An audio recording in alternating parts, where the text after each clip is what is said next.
Meski orang ini ahli ibadah, ahli zikir, bahkan ahli puasa, dan juga ahli tahajud, akan tetapi kalau melakukan perbuatan ini, ibadahnya tidak akan diterima oleh Allah Subhanahu wa Ta'ala. Bahkan dia selalu di dalam murkanya Allah Subhanahu wa Ta'ala dan murkanya Rasulullah Sallallahu Alaihi Wasallam.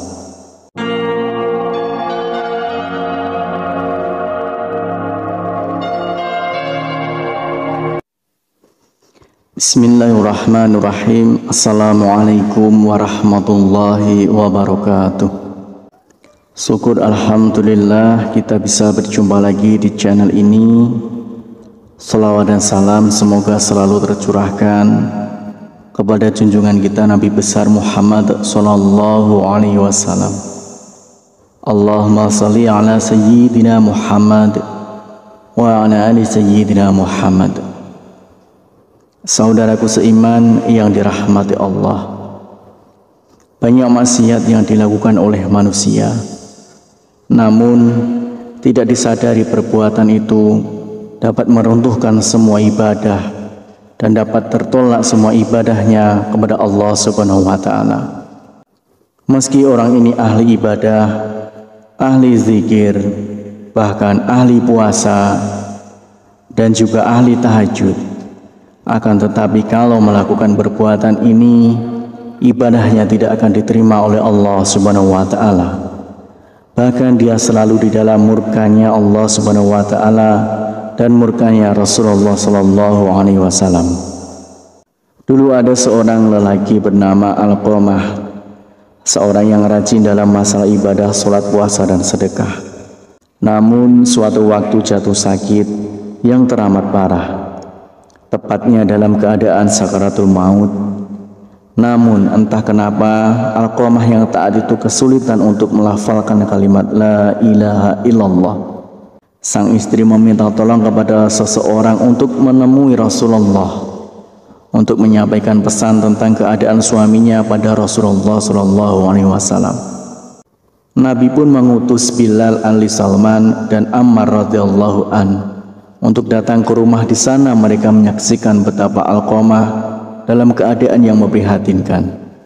Mereka bertanya-tanya, bagaimana mungkin seorang yang taat pada Allah Subhanahu wa Ta'ala dan Rasulnya itu kesulitan dalam melafalkan kalimat la ilaha illallah.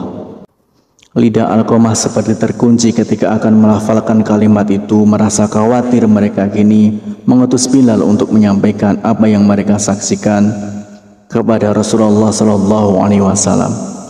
Rasulullah pun bertanya, apakah Alqamah masih memiliki ayah dan ibu? Ayahnya sudah meninggal, tapi dia masih memiliki seorang ibu yang sudah tua.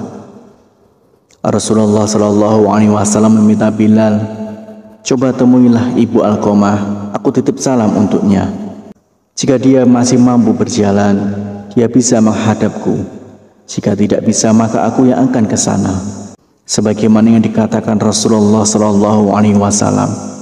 Bilal menyampaikan itu pada ibu Alqamah tanpa menambah dan mengurangi satu kata pun. Ibu Alqamah berkata, lebih baik aku yang menemui Rasulullah.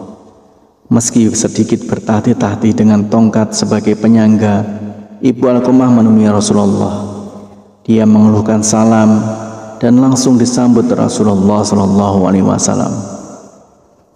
Rasulullah bertanya, jadi bisakah ibu menceritakan bagaimana keadaan Alqamah yang sebenarnya?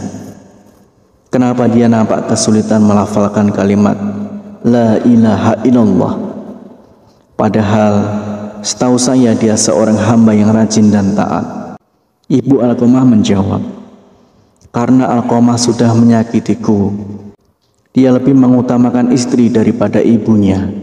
Dia benar-benar menentangku demi menuruti keinginan istrinya.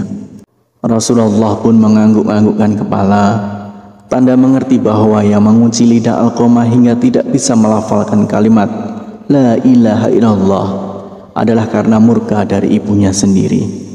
Kemudian Rasulullah Sallallahu Alaihi Wasallam memanggil Bilal, menyuruh Bilal untuk mengumpulkan kayu sebanyak-banyaknya untuk membakar tubuh Alqamah.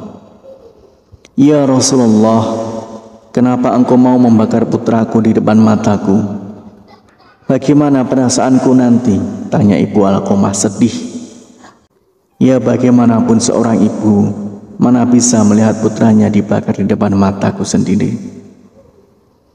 Wahai ibu Alqamah, sejatinya siksa Allah nanti di akhirat akan lebih kejam.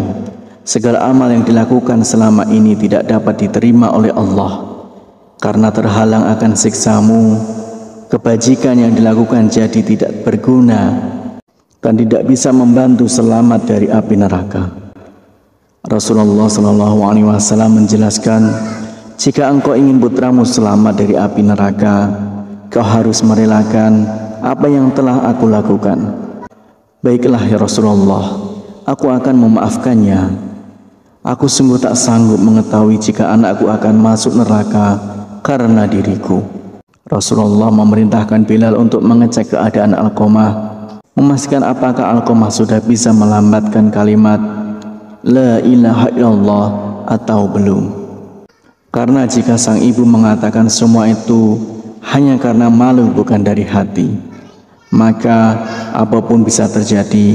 Namun ternyata ibu Alqamah sungguh tulus telah memaafkan putranya, karena ketika Bilal sampai di pintu rumah Alqamah, dia mendengar Alqamah mengucapkan kalimat La ilaha illallah.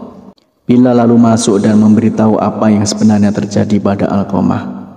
Itu tentang lidah Alqamah yang terkunci tidak bisa mengucapkan kalimat syahadat karena mendapat murka dari ibunya, bahwa segala amal yang dilakukan Alqamah tak dapat menolong karena murkanya seorang ibu. Hari itu setelah ibunya memaafkan Alqamah, dia pun kembali ke rahmatullah, lalu dimandikan, dikafani dan disalatkan oleh Rasulullah SAW. Setelah dikuburkan, Nabi Muhammad SAW berkata, wahai sekalian kaum muhajirin dan ansor, barang siapa yang melebihkan istrinya daripada ibunya, dia akan mendapatkan laknat dari Allah Subhanahu wa Ta'ala. Para malaikat dan sekalian manusia, Allah tidak akan menerima amalnya sedikit pun kecuali kalau dia mau bertaubat dan berbuat baik pada ibunya serta meminta ridhonya, karena ridhonya Allah tergantung pada ridhonya dan kemarahan Allah tergantung pada kemarahannya. Demikianlah satu dosa yang membuat semua ibadah kita ditolak.